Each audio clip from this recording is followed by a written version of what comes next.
6వ తారీఖు sensory celebrations ముగుస్తాయి. ఈ 100 ఏళ్ళుగా కమ్యూనిస్ట్ పార్టీ ఏం చేసిందంటే భారతదేశానికి ఇవి చేయడం ఒకటి, భవిష్యత్తులో బలపడడానికి కావాల్సిన ఏర్పాట్లు ఏం జరగాలో ఇవన్నీ చర్చిస్తున్నాం. అది ఇప్పుడు మేము ఒకప్పుడు ప్రపంచ కార్మికుల ద్వారా ఏకం కండు మీకు పోయేదేమీ లేదు బానిస సంకట తప్పని స్లోగన్స్ ఇచ్చాం. ఇప్పుడు ఇస్తూనే ఉన్నాం, కానీ ఆచరణలో అట్లా లేదు. కానీ కార్మిక వర్గం ఇచ్చినటువంటి ప్రపంచ కార్మికుల ఏకంగా అనే స్లోగను కార్పొరేట్ వర్గాలు తీసుకున్నాయి. ఇప్పుడు అమెరికాలో మస్త్ గారి పేరు ఇలాన్ మస్క్, అతను కార్పొరేట్ దిగ్గజం, ట్రంప్ ప్రభుత్వాన్ని కమాండ్ చేస్తున్నటువంటి వ్యక్తి. మనం భారతదేశంలో మోడీని బహిరంగ కాకపోయినా మోడీ ద్వారా బలపడేటువంటి అదాని మీద ఆధారపడిన మోడీ, వీళ్ళు భారతదేశ కార్పొరేట్ దిగ్గజం అదాని, కమ్యూనిస్ట్ అమెరికా కార్పొరేట్ దిగ్గజం ఇలాన్ మస్క్ ఇద్దరు ఒకటవుతున్నారు. అంటే ప్రపంచంలో దోపిడీ చేసే శక్తి ద్వారా ఒకటి కండి అని మా స్లోగన్ ఎగిరిపోయింది. వాళ్ళ స్లోగన్ ఇప్పుడు ముందుకు వచ్చింది. ఇప్పుడు అమెరికాలో మస్క్ కమాండ్ చేస్తున్నాడు, ఇక్కడ అదాని కమాండ్ చేస్తున్నాడు. ఇది రాజకీయ శక్తులను కూడా డామినేట్ చేసే పద్ధతిలో కార్పొరేట్ సంస్థలు ఎదిగిపోయినాయి. అది చాలా ప్రమాదం. రాజకీయాల్లో ఉన్నవాళ్ళు తప్పులు చేసినా మంచి చేసినా మళ్ళీ ఇప్పుడు ఒకసారి రియలైజ్ అవుతుంటారు, మనం పడుతుంటారు, లేస్తుంటారు, అది వేరు. కానీ కార్పొరేట్ దిగ్గజాలు బలపడితే వాళ్ళు కేవలం లాభాలు తప్ప ఇంకేం ఉండదు వాళ్ళ దగ్గర. జలగ ఎట్లయితే రక్తాన్ని పీల్చేస్తుంది పాపదోషం లేకుండా, అట్లా వాళ్ళు దాని మీద ఆధారపడి బతికేవాళ్ళు కాబట్టి వాళ్ళకేమి సోషల్ రెస్పాన్స్ ఉండదు. అందులో రాజకీయ వ్యవస్థ కన్నా కార్పొరేట్ వ్యవస్థ బలపడడం అనేది సమాజానికి చాలా ప్రమాదకరం. అందులో మనం తట్టుకోవడం ఇంకా కష్టం. అమెరికా అంటే వాళ్ళు కొంత తట్టుకోగలరు, వాళ్ళు కూడా అయిపోయింది. వాళ్ళు కూడా అప్పులు చూస్తుంటే మొత్తానికి విపరీతమైన అప్పులు ఉన్నాయి, పైన మెరుగున్నా కూడా. ఇక్కడ మనకు కూడా అట్లా ఉన్నాయి.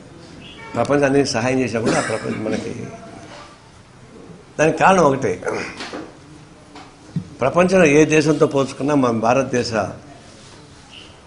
వ్యవస్థ చాలా మంచిది. మంచి సారవంతమైన భూమి ఉంది, సంవత్సరానికి 3 పంటలు పండేటువంటి ప్రకృతి సంపద మనకు ఉంది. గంగా నదీ జలాలు సంవత్సరం పొడవునా ఉంటాయి, ఎక్కడ ఇంకిపోయే ప్రసక్తి లేదు. మనుషులు అంటారా జనాభా, మన జనాభా మించిపోయి చివరికి ప్రపంచం అన్ని చోట్ల పోయి పని చేసుకుంటున్నారు.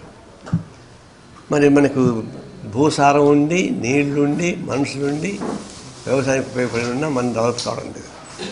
యూరోప్ కంట్రీస్ వాళ్ళు 6 నెలలే పంట, వాళ్ళకి 6 నెలల పంట ఉండదు, అంత మంచిదే కదా. ఆ 6 నెలలు పండే పంట వాళ్ళకు ఉన్నాయి. ఇక్కడ సక్రమంగా కానీ చేసుకుంటే ప్రపంచంలో మంది అగ్రస్థానికి వస్తుంది. మోడీ చెప్తున్నాడు. కానీ అమెరికా అంటే వాళ్ళు ఏంటి, ప్రపంచం మొత్తం దోపిడీ చేసుకొని సంపద పోగు చేసుకున్నారు. ఏ దేశంలో సరే వాళ్ళకి అనుకూలంగా ఉండేటువంటి సంపద ఉంటే ఆ దేశాన్ని కాపాడుతారని కూల్చేస్తున్నారు. ఇప్పుడు చిలీలో అపారమైనటువంటి ముడి సరుకులు ఉన్నాయి. సోషలిస్టులు కమ్యూనిస్ట్ కలిసి గెలిస్తే అతన్ని చంపేశారు అమెరికా, ఎందుకంటే వాళ్ళు తీసుకున్నారు. ఇరాక్ సద్దాం హుసేన్ దుర్మార్గుడైనా అమెరికన్ కంపెనీ జాతీయం చేశారు, వాళ్ళని చంపేశారు. అట్లా ఎక్కడ పోయినా వాళ్ళ మైన్స్ సంపద మొత్తం వాళ్ళు గ్రూపులో పెట్టుకుంటారు ప్రపంచం మొత్తం మీద. కానీ మనం అట్లా చేయలేము. మన భారతదేశం అట్లా టాటప్ కూడా లేదు. మనం బంగ్లాదేశ్ విముక్తి చేసాం కానీ దాన్ని ఆక్యుపై చేసుకోలేదు. వాళ్ళకి వాళ్ళు వదిలిపెట్టి వచ్చారని చెప్తే దాని జోలికి పోలేదు. అంటే మన సంప్రదాయం వేరు. మన స్వశక్తితో బలపడడానికి అవకాశం ఉండేటువంటి కూడా చేయలేకపోతున్నాం. ఇది రాజకీయపరమైనటువంటి చిత్తశుద్ధి లేకుండా పోవడం వల్లనే ఏ నష్టం తప్ప ఇంకోటి కాదు. అది గతంలో కాంగ్రెస్ పార్టీ పరిపాలించిన, ఇప్పుడు మోడీ పరిపాలించిన తేడా ఏంటంటే వాళ్ళంతా చిలకుట్టిన వ్యాపారం, వాళ్ళంతా రీటైల్ అవినీతి, వీళ్ళంతా హోల్సేల్ అవినీతి మోడీది. అందువల్ల తేడా ఉంది. అంటే చాలామంది ఏమన్నారు, ఇప్పుడు మోడీ ఫ్యాసిస్ట్ కాదు, ఫ్యాసిజం రిప్రజెంట్ చేయడు మోడీ అని ఒక దుర్మార్గమైనటువంటి సిద్ధాంతాన్ని ముందు తీసుకుపెడుతున్నారు. అంటే ఫ్యాసిజం అంటే ఏంటి? హిట్లర్ లాగా ఉండాలని. ఒకప్పుడు గజ దొంగలు ఈ పెద్ద మీసాలు పెట్టుకొని, అడ్డలుంకి కట్టుకొని, ఇంత పెద్ద బెల్ట్ పెట్టుకొని, మీసాలు ఘాటు పెట్టుకొని వాళ్ళు దొంగల కింద లెక్క. అప్పుడు అది. ఇప్పుడు అదాన్ని చూస్తామా, చాలా సొఫిస్టికేటెడ్గా మంచి డ్రెస్ వేసుకొని సూపర్గా ఉంటాడు. కానీ తేడా ఏం లేదు. ఆనాడు క్రూడ్గా ఉన్నటువంటి గజ దొంగలకి ఇది తేడా లేదు. వేషభాషాలు తేడా, వేషభాషాలతో తేడా తప్ప ఫ్యాసిజం మోడల్ లేకపోవడం అనేది కరెక్ట్ కాదు. బయట కనిపిస్తున్నాయి కదా మనకంతా ఎట్ట చేస్తున్నారు, ఏ విధంగా ధ్వంసం చేసిన వ్యవస్థని. అవినీతి అన్న క్షమించచ్చేమో, ఈ వ్యవస్థని మొత్తం ధ్వంసం చేస్తున్నారు. ఇక్కడ ప్రత్యేకత ఏంటంటే 1925 కమ్యూనిస్ట్ పార్టీ పుట్టింది, 1925 ఆర్ఎస్ఎస్ పుట్టింది. విరుద్ధ శక్తులు పుట్టింది ఒకే సంవత్సరం. వాళ్ళు 100 ఏళ్ళు అయింది, మనకు 100 ఏళ్ళు అయింది. వాళ్ళు ఈ వ్యవస్థ ఇంకా వెనక్కి తీసుకెళ్లాలని, సనాతన ధర్మాన్ని పాటించాలని, ఇంకా ఫ్యూడల్ తీసుకెళ్ళాలని చెప్పేసి ఉద్దేశంతో పెట్టుకున్నా ఏమంటున్నారు, హిందూ మతాన్ని పట్టుకున్నారు. 80% హిందూస్ కాబట్టి దాన్ని ఉపయోగించుకోవడానికి ఉపయోగపడే పద్ధతుల్లో దాన్ని పెట్టుకున్నారు. అందుకే వాళ్ళు పోలే, అధికారం ఉన్నా లేకపోయినా నడుస్తోంది బండి. ఇప్పుడు రాజకీయ జనసంఘం తర్వాత బీజేపీ దాన్ని మౌత్ పీస్కి ఉపయోగించుకుంటా ఉంది. కమ్యూనిస్ట్ పార్టీ 25 పుట్టింది. కానీ కమ్యూనిస్ట్ పార్టీకి ఉన్న అధికారం ఉండొచ్చు, లేకుండా పోవచ్చు. ఇది కూడా ఎక్కడికి పోదు. అంటే భారతదేశంలో దోపిడీ వ్యవస్థ కొనసాగినంతకాలం, దౌర్జన్యం కొనసాగినంతకాలం, ప్రజలందరికీ కనీస అవసర ప్రాతిపదిక వ్యవస్థ వచ్చినంతకాలం కమ్యూనిస్ట్ పార్టీ ఉంటుంది. అది అధికారంలో ఉందా లేదా ఆ తర్వాత విషయం. అధికారం లేని మాత్రం మా పార్టీ పనిచేయడం లేదా? ఇప్పుడు హోటల్ టిఫిన్ చేస్తుంటే ఒక అతను చదువుతాడు వర్కర్, సార్ మాకు 800 రూపాయల పెన్షన్ వస్తూ ఉంది, ఇది అన్యాయం కదా, కనీసం 7,500 అని చేయమని చెప్పేసి అని అంటే చేస్తున్నాం, ఫైట్ చేస్తున్నాం. కోర్టులో కూడా ఉంది అది. ఎందుకు చెప్పుకుంటారు మాకు? ఎందుకు ఎమ్మెల్యే కింద చెప్పలే వెళ్ళిపోయి, మంత్రి కింద చెప్పలే వెళ్ళిపోయి, మాకు అధికారం లేదు కదా, జెండా పెట్టుకుని తిరిగేవాళ్ళం కదా, మాకేం చెప్తున్నారు అంటే కమ్యూనిస్ట్ పార్టీ కూడా ఎక్కడికి పోదు. అది ఎల్ల వచ్చినప్పుడు గడ్డి ఇట్లా అడ్డం పడుకుంటుంది, పచ్చగడ్డి. వర్షం పోగానే మళ్ళీ లేచి చిగుడుకుంటుంది. అది తప్ప మేము పచ్చగడ్డి లాంటి వాళ్ళు పునాది వరకు ఉండేవాళ్ళం కాబట్టి ఇది ఎక్కడికి పోదు. చాలామంది అనొచ్చు, 100 ఏళ్ళు అయితే మీరు ఏం చేస్తారయ్యా, ఆ బీజేపీ చూడు అధికారంలోకి వచ్చేసింది అంటారు. టీఆర్ఎస్ వచ్చాడు, నిన్నగా మొన్న పుట్టాడు, మరి ముఖ్యమంత్రి అయినాడు, మీరేం చేస్తారా అంటారు. అది కుదరదు. సమాజ మార్పుకి ఆదిమ కమ్యూనిటీ నుంచి ఇప్పుడు మారడానికి కొన్ని వేల సంవత్సరాలు పట్టింది. ఇది ఆఫ్టర్ 100 ఏళ్ళే కదా సమాజం మార్చడానికి. అందువల్ల ఈ వ్యవస్థలో ఉన్నటువంటి మార్పు తీసుకొచ్చేందుకు కమ్యూనిస్ట్ పార్టీ బతికే ఉంటుంది. ఎట్ట ముందుకు తీసుకెళ్ళాలి దాని మీద చర్చ జరుగుతూ ఉంది. కరెక్టే, విమర్శ మీద విమర్శ ఉండేది కరెక్టే. ఇన్నేళ్ళు అవుతుంది కదా, మరి మీరు ఎందుకు ప్రజల నాడిని పట్టుకోలేకపోతున్నారు? ప్రజల నాడిని పట్టుకుంటే మీరు ఎందుకు తగ్గిపోతారు అంటే మేము కూడా ఆత్మపరిశీలన చేసుకోవాలి కదా. ఎంతసేపు అయినా ఇతను తిట్టుకుంటూ కూర్చుంటే ఎట్లా? మా ఎదుగుదలకు వాడితో నష్టం చేసాడు, వీడు నష్టం చేసాడు అంటే కుదరదు. మన ఎదుగుదలకు ముందు మనమే. రాజకీయాలు ఎప్పుడు కానీ ఆత్మహత్యలు ఉంటాయి తప్ప హత్యలు ఉండవు. ఎవరికి వాళ్ళు ఆత్మహత్య చేసుకొని పోయేవాడు తప్పితే ఇంకెవరు హత్య చేయలేరు. మేము మారుతున్న పరిస్థితికి అనుకూలంగా మారాలి. అనేక పద్ధతితో మార్పులు తీసుకురావాల్సిన పరిస్థితి ఉంది. దాని మీద తంటాలు పడుతున్నాం. అంత ఫైన్ మనం కాదు. ప్రతిదీ మేము ప్రతి కొత్త పద్ధతి వచ్చినప్పుడు మేము వ్యతిరేకించాం.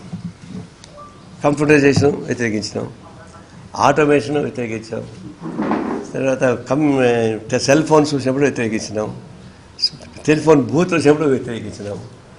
అంటే మా ఉద్దేశం ఏంటి? అవి వస్తే నిరుద్యోగ సమస్య పెరిగిపోతుంది కదా, వాళ్ళకు ఉద్యోగాలు ఇవ్వాలి కదా అనేది మా ఉద్దేశం. కానీ నూతనత్వం అన్నీ అన్వేషిస్తున్నారు యువకులు. ఇప్పుడు కానీ మార్క్సిజం చెప్పినట్టు చెప్పాడైనా మేము పాటించలే. మార్క్సిజాన్ని నూతన యువకులు దాన్ని ఆకర్షిస్తారు. ఎందుకంటే నూతన యువకులు కొత్తదాన్ని అన్వేషిస్తారు, అడ్వెంచర్ చేస్తారు. అడ్వెంచర్లో కొన్ని మార్పులు వస్తారు, రాకపోవచ్చు. కాబట్టి సహజమైనటువంటి అట్రాక్షన్ మార్చడానికి యువకులు అని చెప్పేసి అట్లాంటివి ఇప్పుడు వస్తున్నప్పుడు మాది అన్ని అడ్డం కొడుకుంటూ కూర్చుంటే ఒక మాట ఏమంటారంటే బయట వాళ్ళు కమ్యూనిస్టులా వీళ్ళంతా అడ్డం కొడతారు పరాశ అంటుంటారు. అంత ఎంత మంచి పని చేసి చూడడం. అందువల్ల కొన్ని మార్పులు అనివార్యమైనప్పుడు దానికి అనుకూలమైన పద్ధతుల్లో మార్చుకోవాల్సినంత అవసరం ఉంది. అంటే కొంతమంది కమ్యూనిస్ట్ పార్టీ పేరు మార్చేస్తారా అంటుంటారు. కమ్యూనిస్ట్ పార్టీ పేరు మార్చక్కర్లా, మా గోత్రం మార్చక్కర్లా, కులాలు మార్చక్కర్లా. కానీ ప్రజల యొక్క ఆలోచన దృష్టిలో పెట్టుకొని మార్పు చేయాల్సిన అవసరం ఉంది. ఇవన్నీ కూడా మేము చర్చించబోతున్నాం. సెప్టెంబర్లో ఆల్ ఇండియా కాన్ఫరెన్స్ పంజాబ్లో జరగబోతుంది, చండీగఢ్లో. ఇవన్నీ కూడా డాక్యుమెంట్లతో చర్చిస్తాం. దాంతోపాటు చేస్తున్న పనులు కూడా చెప్పించుకోవాల్సి వస్తుంది. ఇప్పుడేమైంది, మోడీ పాలన అన్ని బ్రహ్మాండంగా పెరిగిపోతూ ఉంది. సో ఢిల్లీని కూడా వాళ్ళు క్యాప్చర్ చేశారు. దాదాపు అన్ని రాష్ట్రాలు కూడా అనుకున్న పద్ధతి చేస్తున్నారని అంటున్నారు. వాళ్ళు రాజకీయాలు చెప్పి విజయం సాధిస్తే నేను అప్రిషియేట్ చేస్తాను. ఏం రాజకీయాలు చెప్తారు వాళ్ళు?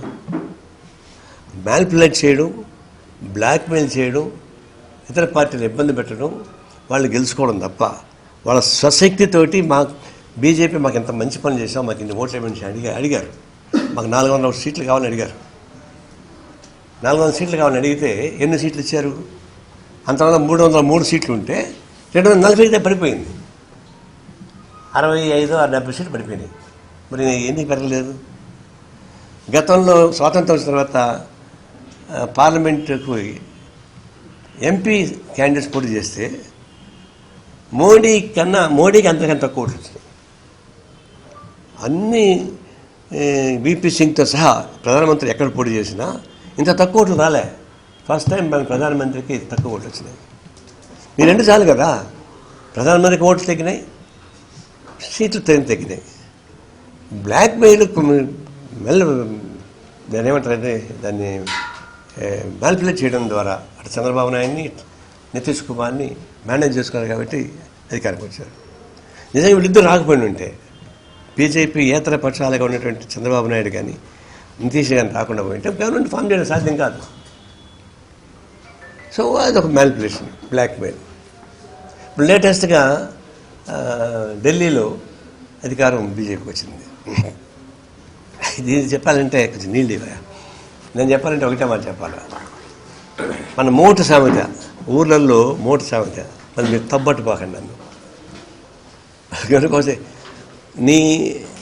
నీ కాపురం నుంచి ఎడగొట్టకపోతే నీకు రగ్గుమూడే కాదు. అది విన్నారు లేదు మీరు? నీ కాపురం నుంచి ఎడగొట్టకపోతే నీకు రగ్గుముఖుడే కాదు. టీఆర్ఎస్ ఆమ్ ఆద్మీ పార్టీకి రగ్గుముఖుడైంది. ఇక లిక్కర్ కరెక్షన్ తీసుకెళ్ళి వాడికి ఇచ్చారు. దాన్ని తీసుకుని అతను ఖర్చు పెట్టుకున్నాడు. ఇదంతా మొత్తం బయటపడింది. టీఆర్ఎస్ వాళ్ళు జైలుకి పోయారు, మా అతన్ని జైలుకి పంపించారు.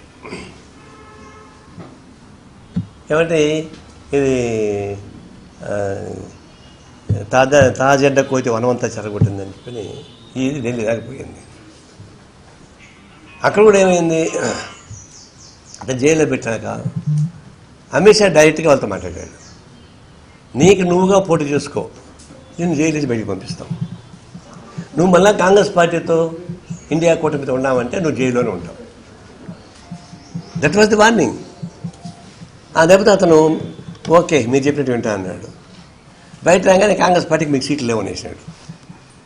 కాంగ్రెస్ పార్టీ వడంబకి చాలామంది కాంగ్రెస్ పార్టీ వల్ల పోయి చెడిపోయింది అనుకుంటున్నాం. కాంగ్రెస్ పార్టీ వాళ్ళు చెడిపోలే. అతని బెదిరింపులతోటి కాంగ్రెస్ పార్టీని కలుపుకుంటూ మళ్ళీ జైల్లో ఉంటామని చెప్పిన తర్వాత సరే నేను బయట ఉండి నేను సాధించుకుంటాను చెప్పేసి కాంగ్రెస్ పార్టీని దూరంగా పెట్టేశాడు. రిజల్ట్స్ ఏమైంది? 45%, 46% ఎంతో బీజేపీకి వస్తే 50% ఇద్దరికి కలిపి వచ్చింది. కాంగ్రెస్కి ఆమ్ ఆద్మీ పార్టీకి కలిపి 50 పాయింట్ ఎంతో వచ్చినాయి. వాళ్ళకి వచ్చి 46%లో 45, 40 ఇద్దరు కలిసి ఉంటే ఇంకా కొంచెం పెరుగుండేది బీజేపీ వచ్చేది కాదు. ఆ పద్ధతిలో బ్లాక్మెయిల్ చేసి వాళ్ళు సాధించుకుంటున్నారు. ఇప్పుడు ఇంక ఇదంతా ఎందుకు, ఒకేసారిగా హోల్సేల్గా పోదాం, 1 vote 1 ఎలక్షన్ 1 లీడర్ అనే పద్ధతి పోదామని చెప్పేసి ప్లాన్ చేసుకుంటున్నారు. అయితే అది అంత ఈజీ కాదు. 2/3 స్టేట్స్ వాడికి అనుకూలం కావాలా, చేసుకుంటున్నారు. ఇప్పుడు దాదాపు స్టేట్స్ అన్నీ వాళ్ళ పక్క లాగేసుకుంటున్నారు. వాళ్ళు ఓడిపోయిన స్టేట్స్ కూడా వాళ్ళకి అనుకూలంగా మార్చుకుంటున్నారు కదా, వస్తుంది. రేపు రాబోయే రోజుల్లో అది అదే ఆయన కాన్స్టిట్యూషన్ కానీ జరిగితే ఒక ప్రమాదం వస్తుంది. జమిలీ ఎన్నికలు, దాని పేరు జమిలీ అంటాం. 1 ఎలక్షన్ 1 ఓట్ 1 లీడర్ అని చెప్పాను. దానికోసమే ఆమె మీద ప్రేమను పెట్టుకోలేదు. ప్రెసిడెంట్ ఆఫ్ ఇండియా ఆమె పెట్టుకున్నది ఏదో ట్రైబల్ పైన ప్రేమను పెట్టుకుంది కాదు. ఎక్కడ సంతకం పెట్టుకుంటే సంతకం పెట్టేవాళ్ళు కావాలి. నేను వెంకయ్యనాయుడు చేసేవాడు కదా, వెంకయ్యనాయుడు ప్రెసిడెంట్ కావచ్చు పాపం. అక్కడ దాకా పోయి అదే ఏదో గేమ్ అంటారు చూడు, ఏం గేమ్ అది, పావు నోట్ల బట్టి కిందకి వచ్చేస్తుంది. కైలాసం కాదు, కైలాసం నిచ్చిన ఉంటుంది పావును కదా, కైలాసం గేమ్. ఆడ దాకా పోయాడు పాపం, ఇంకా అయిపోయింది అనుకున్నాడు. పోయి మింగింది, పాపం ముంగిలు మింగేసి అమిత్ షా పోయాడు, మింగేశాడు. ఇది తోకలకు వచ్చేసింది. తర్వాత వాళ్ళని పెట్టుకున్నాడు. కాల్కులేటర్ అంతా. వెంకయ్యనాయుడు అంటే మాకు అతను బీజేపీ మొదటి నుంచి కూడా. అయితే ఇంత అన్యాయంగా సంతకం పెట్టడం, నాకు తెలిసినంత వరకు ఇంత అన్యాయంగా సంతకం పెట్టడం. కాబట్టి అతన్ని ఇంటికి పంపించారు. అంటే కేవలం మాల్పులేట్ చేయడం ద్వారా ఒకటి. రెండవది, అన్ని వ్యవస్థలు పాడు చేస్తున్నారు. ప్రెసిడెంట్ మనకున్నది వ్యవస్థీకృత సంస్థలు 5 ఉన్నాయి కదా, president of India, election commission of India, judiciary, NITI Aayog, CBI. ఈ 5 స్టాట్యూటరీ బాడీస్. ఏ గవర్నమెంట్ వచ్చినా ఈ స్టాట్యూటరీ బాడీస్కి ఉండేటువంటి హక్కులు వాళ్ళకు ఉంటాయి, ఫ్రేమ్వర్క్. అది మొత్తం ధ్వంసం చేసుకుంటూ వచ్చాడు. ప్రెసిడెంట్ ఆఫ్ ఇండియా 0 చేశాడు. ఎలక్షన్ కమిషన్ ఆఫ్ ఇండియా ఎట్లా చేస్తున్నాడు, ఆర్ఎస్ఎస్ వాళ్ళని తీసుకొచ్చి అధికారిగా పెట్టుకుంటున్నాడు. ఏరి కోరి అలా దానికి ఒక కొలీజియం ఉంటుంది. దానికి supreme court judge, opposition leader, prime minister ఉండాలి. కానీ తీసి పరేసాడు అంతా. వాళ్ళ పాటికి అంతా నామినేట్ చేస్తున్నాడు. దాన్ని పనిచేసే వాళ్ళందరూ ఏం చేస్తారు, ఎలివేషన్ వస్తూ ఉంది. రాజ్యసభలో ఏం చేస్తున్నారు. జ్యుడిషియల్లో పనిచేసే వాళ్ళని కూడా ఏం చేశాడు, first time chief justice of India వాడైతే పూజ చేసుకుంటుంటే ప్రైమ్ మినిస్టర్ పోయాడు వాళ్ళ ఇంటికి. మోడీ పోయాడు చంద్రచూడ్ ఇంటికి. పోకూడదు, అతను నమ్మనుకుంటే పోకూడదు. అంటే అనుకోని తీర్పులు వస్తున్నాయి. గతంలో తీర్పు ఇచ్చినటువంటి ఒక గగోయ్ రాజ్యసభలో ఉన్నాడు. అంతకుముందు తీర్పు ఇచ్చినట్టు ఒక అతను ఇప్పుడు ఆంధ్రప్రదేశ్ గవర్నర్గా ఉన్నాడు. వీళ్ళంతా బీజేపీకి అనుకూలంగా తీర్పు ఇచ్చిన వాళ్ళే. ఇప్పుడు ఆర్బీఐకి డైరెక్టర్ ఉన్నాడే, అతన్ని ఇప్పుడు పోస్తున్నాడు లేటెస్ట్గా. అంటే పదవిలో ఉన్నప్పుడు ఆయా సంస్థలు, సిబిఐలో కానీ, జ్యుడిషియల్లో కానీ, ఎన్నికల కమిషన్లో కానీ, నీతి ఆయోగ్లో కానీ, ఎవరైతే వాళ్ళకి అనుకూలం చేస్తారో వాళ్ళకి అందరికీ రిటైర్డ్ అయిన తర్వాత వాళ్ళకి మళ్ళీ ప్రమోషన్స్ ఇస్తున్నారు. అంటే వ్యవస్థ మొత్తం ధ్వంసం చేస్తున్నాడు. మా బాధ ఏంటంటే ఓడిపోవడం గెలవడం అనేది రాజకీయ సహజం, కానీ వ్యవస్థ మొత్తం ధ్వంసం చేసుకుంటూ పోతున్నాడు. ఇది ఒక ప్రమాదకరమైనటువంటి పరిస్థితి. అందుకని ఇంకా బలపడాలి జాతీయ స్థాయిలో. అయితే వాళ్ళు బ్లాక్ మీద కొంత లొంగుతున్నారు. ఏమన్నా కానీ రాజకీయ పార్టీలని ఏం చేసినా జనంలో మార్పు రావాలి, వస్తుంది కదా, తప్పదు. దాని మీద ఫైట్ చేస్తున్నాం. మా పార్టీ ఇంకా దీన్ని ఉద్ధరించడానికి కావాల్సిన ప్రయత్నాన్ని చేస్తున్నాం. సరే, రాష్ట్రాలకు సంబంధించి కూడా ఇప్పుడు తెలంగాణ, ఆంధ్ర రెండు చూస్తున్నాం. ఎవరు ఇప్పుడు వీళ్ళందరూ బీజేపీకి బ్లాక్ బెల్ట్ ఉండేవాళ్ళే. సరే, కాంగ్రెస్ పార్టీ జాతీయ పార్టీ కాబట్టి అది అతీతం, కమ్యూనిస్ట్ పార్టీ అది అతీతం. టీఆర్ఎస్ బీజేపీకి అతగా మాట్లాడలేకపోతుంది. ఏం ఫైట్ చేస్తున్నారు చెప్పండి, చేయడం లేదు. ఆంధ్రప్రదేశ్లో టీడీపీ బీజేపీకి అనుకూలమే, వైసీపీ బీజేపీకి అనుకూలమే, అదే వాళ్ళే. పవన్ కళ్యాణ్ ఇంకా అసలు మొత్తం సనాతన ధర్మాన్ని తిరుగుతున్నాడు కదా, చెప్పేది ఉంది. అంటే ఒక బ్లాక్ మెయిల్ చేసే బెదిరింపుల ద్వారా బీజేపీకి అనుకూలమైనటువంటి మార్పులు తీసుకొస్తున్నారు. ఇక్కడ సంవత్సరం అయింది, ఏం చేస్తాను అని చెప్పేసి రేవంత్ రెడ్డి మీద ప్రశ్నిస్తున్నారు.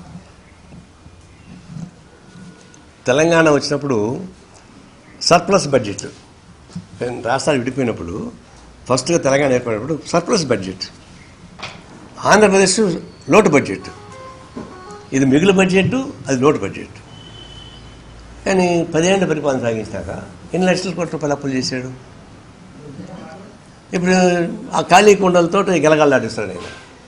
నిండు కుండలు ఎప్పుడు తొలగవు, అర్ధ కుండ తొలిగేది. అర్ధ కుండ కాదు, కాలు కుండ కూడా ఇలా రేవంత్ రెడ్డికి పొట్టోడు గెట్టోడు కాబట్టి గెలగల్లాడిస్తున్నాడు. ఖాళీ కుండను కూడా గెలగల్లాడిస్తున్నాడు. వాస్తవానికి బడ్జెట్ లేదు, వాళ్ళు ఇచ్చిన హామీని అమలు చేయడానికి కావాల్సిన బడ్జెట్ లేదు. ఏ తంటాలు పడుతున్నాడు. అంతలో మాత్రాన ఇచ్చిన హామీని అమలు చేయాలంటే అది కష్టసాధ్యమని నాకు తెలుసుకుంటారు. ఇప్పుడు చెప్పచ్చు ఆ పార్టీ కాబట్టి. 1 yearలో మాయల పక్కిన మంత్రులు కానీ ఉంటే ఆమె రూమ్ క్లీన్ మంచి వేస్తే మంత్రం అంతా వచ్చేసేది, చెట్లు కూడా కాయలు కాసేది, డబ్బులు. అది సాధ్యం కాదు కదా. అందులో ఉన్నంతలో ఆ 10 ఏళ్ల పాటు దివాళా తీసినటువంటి నేపథ్యంలో ఆ సంవత్సరం పాటు ఏదో మొత్తానికి కళ్ళు ఆ మాటలు ఈ మాటలు చెప్పి కేసీఆర్ అబద్ధాన్ని నిజంగా చెప్పగలడు, నిజం చెప్పగలడు.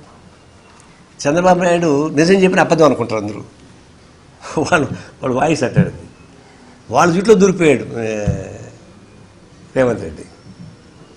తంటాలు పడుకొని జిమ్మింగ్ చేస్తున్నాడు, ఖాళీ కుండలతో వ్యాపారం చేస్తున్నాడు.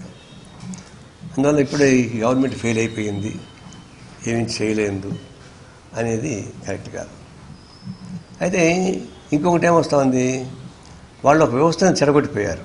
రెవెన్యూ వ్యవస్థ మొదలుకొని కాంట్రాక్ట్ వ్యవస్థ దాకా. దాని నుంచి ఆయన బయటపడలేకపోతున్నాడు. గతంలో వాళ్ళు ఎస్టాబ్లిష్ చేసినటువంటి అనేక అవకతవకల నుంచి బయటపడలేకపోతున్నాడు. ఇంకా సాధ్యం కాలేదు. అదే కాంట్రాక్టర్సే, అప్పుడు ఏ కాంట్రాక్టర్స్ అదే కాంట్రాక్ట్ ఉండేది కూడా. దీని నుంచి అధిగమించడానికి కొంచెం తంటాలు పడుకోవచ్చు. కమ్యూనిస్ట్ పార్టీకి మా ఉద్దేశం ఏంటంటే,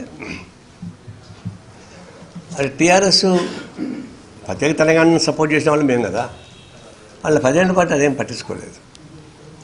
టీఆర్ఎస్ అటువైపు బీజేపీ హోల్సేల్గా మింగేస్తూ ఉంది.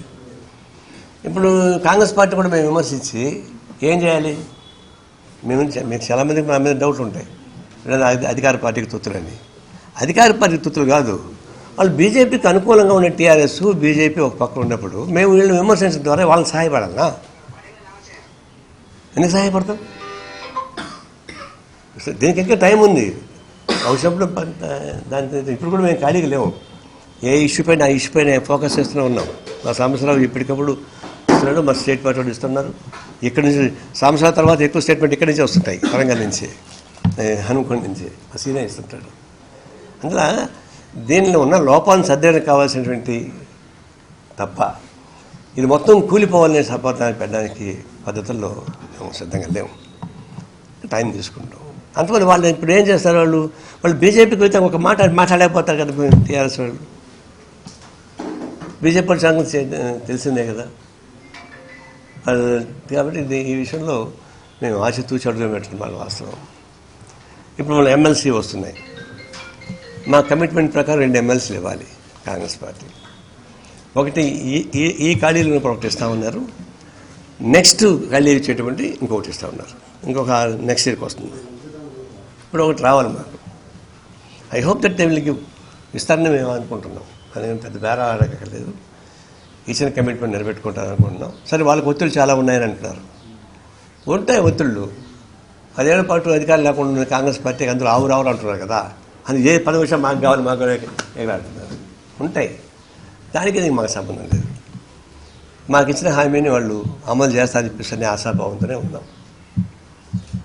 ఇక ఈ ఏపీ గవర్నమెంట్కి వచ్చేకాడికి అది కూడా ఒక మాట చెప్పాలి మీకు. నేను జాతీయ రాజకీయాలు కాబట్టి చంద్రబాబు నాయుడుకు సంఖ్యలతో కట్టి బీజేపీకి జైల్లో పెట్టేశారు. ఇప్పుడు ఆయన బీజేపీ జైల్లో ఉన్నాడు. మామూలుగా బంగారు పిచ్చుక పంజరంలో ఉంటుంది, లోపల బాగా బాధపడుతుంటుంది, ఇరుగ్గా ఉందని. కానీ బయట అంతకీ చాలా బాగుంది, రండి చాలా బాగుందని పిలుస్తుంటుంది. ఆ బంగారు పిచ్చుక మా గూట్లోకి అండి లోపల బాధపడుతుంటుంది.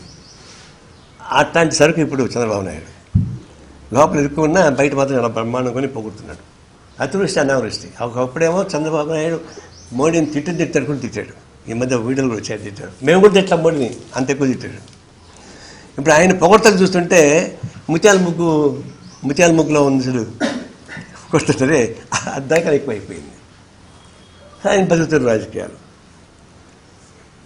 అయితే మాకేంటి 5 ఏళ్ల పాటు జగన్మోహన్ రెడ్డికి ఇచ్చిన అవకాశాన్ని తనకు తానే చెడగొట్టుకున్నాడు. వచ్చినటువంటి అవకాశం ఎడం కలిసి తన్నేశాడు. అతను చేసిన పాపాలు అంతా ఇంత కాదు. ఆయన ఏమి లే, ముఖ్యమంత్రి అవ్వగానే పాజిటివ్ మైండ్ పెట్టుకుని గమ్ముని కూర్చుని ఉంటే కూడా కొంగ జపం చేసేటప్పుడు కూడా చాలు. కానీ ఎత్తగానే నెగిటివ్గా మొదలుపెట్టాడు. మరి ఎదురుకాలతో పుట్టాడు నేను తెలియదు, వాళ్ళ అమ్మ చెప్పాలి నాకు. అంతా ఇది అడ్డం కొట్టేశాడు. కాబట్టి వెళ్ళిపోయింది. ఇతనికి చివరికి చంద్రబాబు కూడా 23 సీట్లు 11 సీట్లు వచ్చినాయి. ఇప్పుడు ఏమంటాడు, నాకు ప్రతిపక్ష హోదా ఇస్తే నేను లోపలికి వస్తానంటాడు. రాజకీయాలకు వచ్చాక మందసాని ఒప్పందం ఒప్పుకున్నాక ఏదో వచ్చే పట్టాల్సిందే కదా. బిడ్డ వచ్చినా పట్టాల్సిందే, ఇంకోటి వచ్చా పట్టాల్సిందే. నువ్వు రాజకీయాలకు వచ్చావు, ఇంటికి పోటీ చేసావు, నీకు రాజ్యాంగంలో వచ్చినటువంటి నిబంధనల ప్రకారం ప్రతిపక్ష హోదా రాదు, సాధ్యం కాదు. సాధ్యం అంత మాత్రం ఆగిపోయారా? అంత అనేక మంది నాయకులు ఒంటరిగా గెలిచిన వాళ్ళు ఫైట్ చేశారు. నువ్వు మాట్లాడడానికి ఎక్కడ కూర్చుంటేవి, వెనకాల కూర్చుని ముందు కూర్చుంటే అంటే ప్రతిపక్ష హోదా నేను రానంటే అంటే ఎన్నిక 40% ఓట్లు వస్తే వాళ్ళంతా అవమానపరిచేటే కదా. 40% వేసారు ఓట్లు అతనికి, సీట్లు తక్కువ రావచ్చు. ఏం గౌరవించాడు?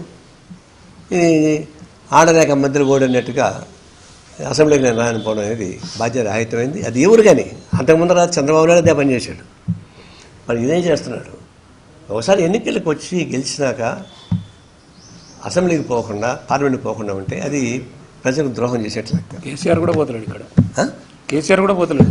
అదే కోవకు వస్తుంది, నెక్స్ట్ వస్తుంది. ఇప్పుడు కేసీఆర్ ఏం చేస్తున్నాడు? కొంతమంది రాజకీయాల సంబంధాలతో సన్యాసం పుచ్చుకో, ఆ ఫామ్ హౌస్లో కూర్చో.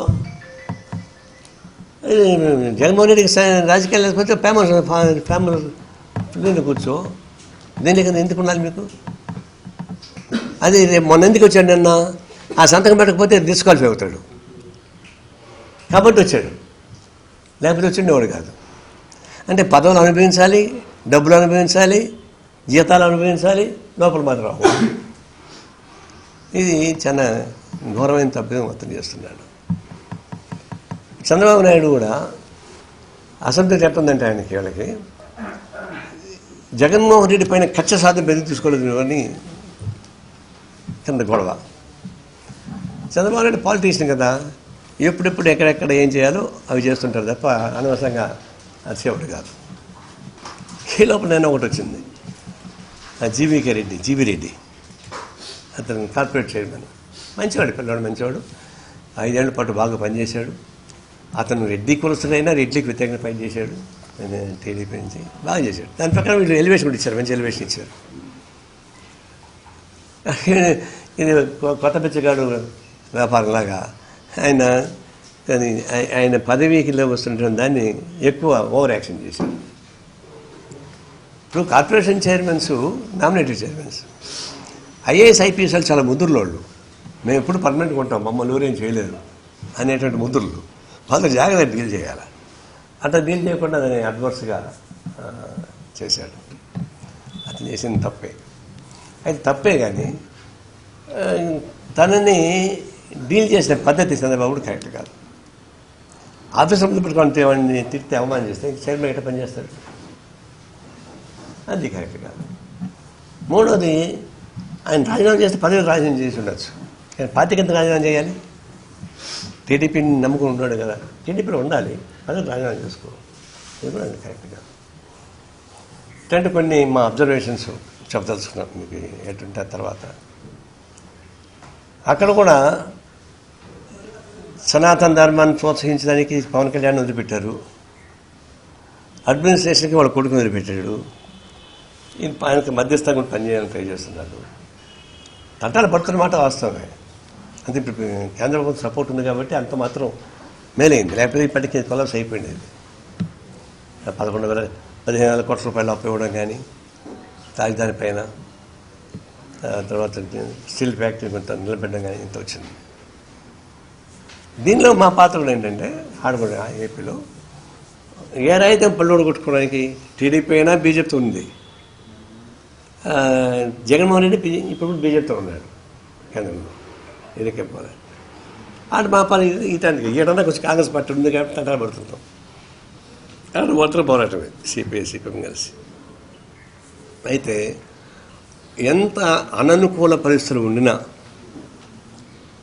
దాన్ని అంచనా వేసుకొని మా ఉద్యమాలు చేస్తున్నాం. We are facing rough weather.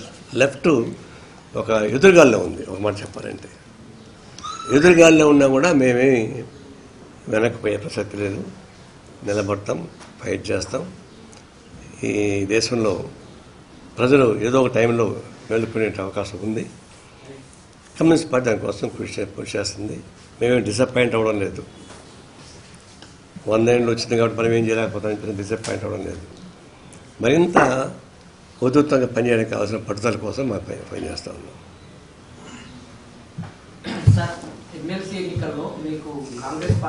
ఇప్పుడు మీ సమస్యలో మేము క్యాండిడేట్ డిసైడ్ చేయలేము. మా సమస్యలో డిసైడ్ చేస్తాం, మా పార్టీలో డిసైడ్ చేస్తాం. మా పార్టీలో ఎవరిని చెప్పాను, మీరు ఎవరిని మేము క్యాండిడేట్గా పెట్టినా వాడు స్టేట్ మొత్తం ఆర్ఎన్ఏ మొత్తం రిప్రజెంట్ చేసేవాడికి ఉంటాడు తప్ప వరంగల్లో పెడితే వరంగల్గా మాట్లాడతాడని, నల్గొండ మాట్లాడతాడని కాదు. ఎవరిని పెట్టినా రాష్ట్ర పార్టీ డిసైడ్ చేసి ఎవరిని పెట్టినా అతను స్టేట్ రిప్రజెంటేటివ్గా ఉంటాడు తప్పితే ఒక జిల్లా రిప్రజెంటేటివ్గా ఉంటాడు. ఆ ప్రకారం మేము డిసైడ్ చేస్తాం. అవును, మంచిదే కాబట్టి కదా గౌరవిస్తున్నాం కదా. కానీ సీట్ల విషయం ఇది వేరు కదా. ఆడికొచ్చాక మా రాష్ట్ర పార్టీ కౌన్సిల్ మెంబర్స్ ఉంటారు, కార్యవర్గం ఉంటుంది, సెక్రటరీ ఉంటుంది, అందరం కలిసి కూర్చొని మాట్లాడతాం కదా. మేము నామినేట్ చేయలేము, టీఆర్ఎస్ లాగానో వాళ్ళకి నామినేట్ చేయలేము. మా దానిలో పెట్టుకొని అంతెందుకు నేను సెక్రటరీ ఉన్నప్పుడు నేను ప్రతిపాదించిన క్యాంటీన్కి వెళ్ళలేదు, రాలే.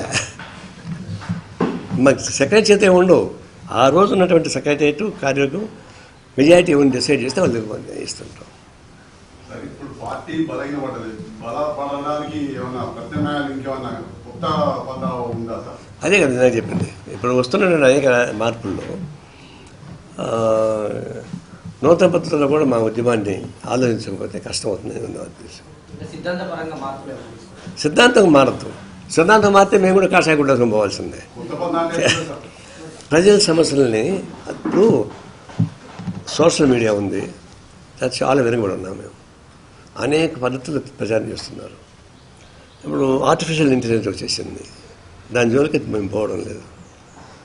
తర్వాత ప్రొడక్టివ్ ఫోర్స్ మార్పులు వచ్చేసాయి, కంప్యూటర్ యుగం వచ్చేసింది. ఒకప్పుడు ట్రెడిషనల్ ఫ్యాక్టరీస్ లేవు, నూలు మిల్లులు, జిన్నింగ్ మిల్స్, మెకానికల్ అవి ఉండేవి. బట్ కాదు, మొత్తం సోఫిస్టికేట్ వచ్చేసినాయి, రోబోట్స్ వచ్చేసినాయి. ఇప్పుడు ఇవన్నింటినీ దృష్టిలో పెట్టుకోకుండా మళ్ళీ మామూలుగా ట్రెడిషనల్ పద్ధతుల్లో టెక్స్టైల్ కార్మికులు మూసేశారు కాబట్టి మాకు సంఘం లేదు అనుకుంటే కుదరదు కదా. కాబట్టి నూతనంగా వర్కింగ్ క్లాస్ ఎమర్జీ అవుతా ఉంది. పాత పద్ధతుల ఎమర్జీ కాదు, నూతన పద్ధతుల వర్కింగ్ క్లాస్ ఎమర్జీ అవుతుంది. వాళ్ళని అట్రాక్ట్ చేసేటువంటి కార్యక్రమాలు మా దగ్గర ఉండాలి, మా దగ్గర లేవు వాస్తవానికి. ఇప్పుడు మేము పెట్టలేకపోతున్నాం కదా, సాఫ్ట్వేర్ కంపెనీస్లో మేము సంఘం పెట్టలేకపోతున్నాం. తర్వాత ఎస్సీజెడ్లు వచ్చినాయి, స్పెషల్ ఎకనామిక్ జోన్స్, సంఘం పెట్టలేకపోతున్నాం. ఎందుకంటే వాళ్ళు చట్టాలు మార్చేశారు. మరి అవన్నీ ఏం చేయాలి మేము? కార్మిక వస్తుంది కదా, ఇవన్నీ కూడా మేము డిస్కస్ చేస్తాం. How to attack.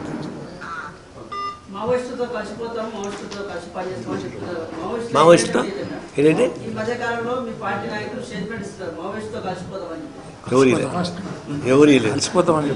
ఎవరు కమ్యూనిస్టులో పునరేకరణ కావాలని అడుగుతున్నాం. కమ్యూనిస్ట్ కలవాలని కోరుతున్నాం. కలవాలని కోరుకోవడం వేరు. ఎవరెవరు అనుకున్నాము? ఈ ఎలక్ట్రల్ యాంగిల్లో కలిసి వచ్చేటువంటి మావోయిస్ట్ పార్టీలో కలవగలం. వాళ్ళు ఎలక్ట్రల్ దాన్ని రావడం లేదు. వాళ్ళు కూడా మేమేమంటే మీరు కూడా మార్చుకోండి. ఇప్పుడు అడవిలో కూర్చొని యుద్ధం చేస్తే చాలా రోజు సంతాపం చెప్పడం అవుతుంది. సంతాపాలు చెప్పి కలిసిపోతున్నాం అంటే వాళ్ళు సాక్రిఫైస్ చేస్తున్నా ఫలితం రావడం లేదు. జనజీవన కలవండి, కలవడం ద్వారా అంత కలిసి పనిచేస్తామని చేస్తున్నాం తప్ప మావోయిస్టులు కంటే మేము కలిసి వస్తాం మేము చెప్పలే, వాళ్ళు ఒప్పుకోరు. మేము పోతామని వాళ్ళు కూడా ఒప్పుకోరు. అందువల్ల వాళ్ళ కార్యాచరణలో మార్పు రావాలి. తద్వారా ప్రజానీకంలో అందరూ కలిసి పనిచేసుకుందాం అనేది మా ప్రతిపాదన. ఇప్పుడు కూడా ఎర్ర జెండాలు నమ్ముకునే అందరూ ఒకే గొడుగు కింద రమ్మని చెప్పి కోరుతున్నాం.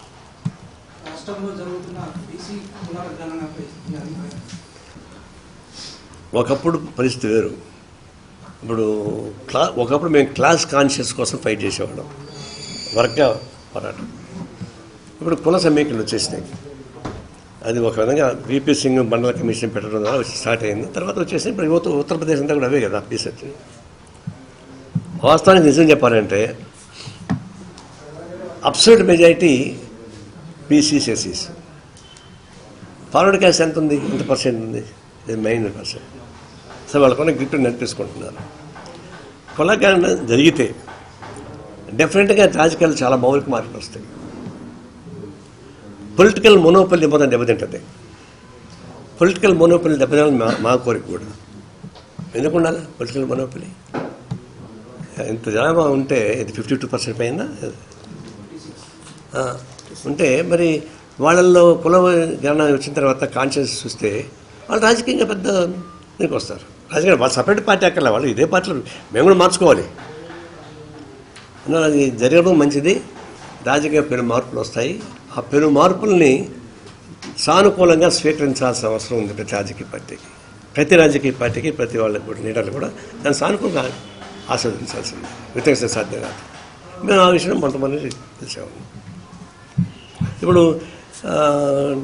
మాల మాదిగల పైన తగ్గు వచ్చింది. మన వర్గీకరణపై మొట్టమొదటి మేము సపోర్ట్ చేస్తున్నాం. ఎందుకంటే ఉన్న మాదిగలు మరి బ్యాక్వర్డ్ అని చెప్పేసి మాకు కూడా తెలుసు కాబట్టి మేము సపోర్ట్ చేస్తాం. మొన్న ఏదో వచ్చింది, తడబడ్డారు. దీనిలో ఒకరి మీద ఒకరికి వర్గం వైషమ్యాలు ఉండాల్సిన పని లేదు. అంటే మాల క్యాస్ట్ కానీ మాది కలిసే సమస్య పరిష్కారం చేసుకోవచ్చు. శత్రుత్వ వైఖరి ఉండాల్సిన పని లేదు. సరే, ఈ మధ్య ఏమైందంటే పద్మశ్రీ అవార్డులు కూడా అమ్మేస్తున్నారు బీజేపీ ఓట్ల కోసం. మందకృష్ణ మాదికి పద్మశ్రీ అవార్డు వస్తే అది అభినందించమని చెప్పాను. మందకృష్ణ మాదికి ఇచ్చిన పద్మశ్రీ అవార్డు అది పద్మశ్రీ అవార్డుకి ఆభరణం తప్ప మందకృష్ణ మాదికి ఆభరణం కాదు. అది స్వయంగా కొట్లాడినాడు, ఫైట్ చేసాడు, నిలబడ్డాడు. అందులో అతనికి ఏ పదవి ఇచ్చినా ఆ పదవికి అలంకరణ తప్ప మందకృష్ణ మాదికి అలంకరణ కాదు. అయితే బీజేపీ ఈ మధ్య కాలంలో వచ్చేటువంటి అవార్డు అన్నీ కూడా రాజకీయ లభ్యతకు ఉపయోగపడే పద్ధతులు సెలెక్ట్ చేసుకుంటున్నారు. ఏమన్నా అడిగాడు? భూ పోరాటాలు గవర్నమెంట్తో ఏమైనా మాట్లాడి వాళ్ళకి పట్టాలు ఇప్పిస్తారా? ఇప్పుడు రాష్ట్రం మొత్తం అదే చేస్తున్నారుగా. 2 రాష్ట్రాలు, ఆ రాష్ట్రం ఇక్కడ కానీ ఈ పట్టాల కోసమని రాష్ట్రం మొత్తం మీదకి పిలిపించారు. అన్ని జిల్లాలు చేశారు. లిస్టులు తయారు చేస్తున్నాం, ఆ లిస్టు సబ్మిట్ చేస్తున్నాం. భూ పట్టాల కోసం, భూ సంస్కరణ, భూముల పంపిణీకి సంబంధించి కూడా మేము అది ఫండమెంటల్ ప్రోగ్రామ్. అది పెళ్ళ పట్టాలు, దున్నేవాడికి భూమి, ఇది ఫండమెంటల్ ఇష్యూ. దాని మీద నిలబడతా ఫైట్ చేస్తున్నాం.